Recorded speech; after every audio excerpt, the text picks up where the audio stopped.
کشتی رانی، سیج، انشے سیریل، 17واں انشا۔ شارق علی۔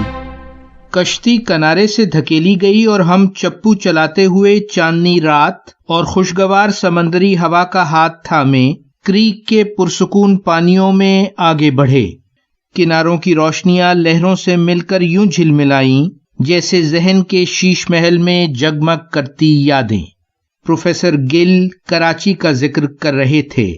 بولے، کریک کے ایک جانب boat club, Karachi club NXE اور بیچ لگژری ہوٹل کی عمارتیں ہیں، اور دوسری جانب مینگروو سے ڈھکے جنگل اور سمندری اسکاؤٹس کی تربیت کے لیے بنی جہاز نما عمارت۔ اسکاؤٹ بننے کے شوق میں ایک دن ہم نے بھی گزارا تھا وہاں، اسکول کے دوستوں کے ساتھ۔ کوئی اور بچپن کی یاد اس علاقے کی؟ صوفی نے پوچھا۔ بولے، اسی ساحل پر جہاں اب بڑی سی جدید عمارت ہے، بالکل اسی جگہ تھی کراچی کلب NXE کی پرانی عمارت بھی۔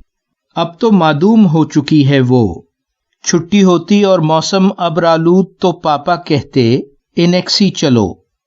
70 کے دہے کے نسبتاً پرسکون ٹریفک سے گزر کر یہاں پہنچتے، سرسبز و شاداب پھولوں سے لدی جھاڑیوں سے گھرے، زمانہ شناس دلکشی سمیٹے، کشادہ لان میں گھنے درختوں کے نیچے سجی میز کرسیوں پر گھنٹوں گزارتے، ایک کونے میں باربیکیو کا مہکتا انتظام۔ عمارت بہت سادہ اور مختصر سی، بیروں سے یاد اللہ ایسی جیسے خاندان کے افراد، پکوڑوں، سموسوں اور کبابوں کے لاجواب چٹخارے۔ بزرگ لان میں محفل جماتے اور ہم بچے مونسون کی تیز بارشوں میں خوب دھما چوکڑی مچاتے۔ اور بوٹ کلب؟ میں نے پوچھا۔ بولے، بوٹ کلب پہلے سیلنگ کلب کہلاتا تھا۔ یہ باقاعدہ طور پر 1911 میں قائم ہوا، لیکن کراچی میں شوقیہ کشتی رانی کے آغاز کا پہلا سراغ 1881 میں کراچی سے نکلنے والے ڈیلی گزٹ میں چھپنے والے اس نوٹس سے ملتا ہے، جس میں موسم کی خرابی کے باعث کنارے کو شوقیہ کشتی رانی کے لیے نامناسب قرار دیا گیا تھا۔ بانی کون تھا بوٹ کلب کا؟ رمز نے پوچھا۔ بولے، قیام کا صحرا کسٹم سروس کے مسٹر پنٹ کے سر جاتا ہے، جو کلب کے پہلے سربراہ منتخب ہوئے۔ پہل یہ منوڑا میں قائم ہوا تھا۔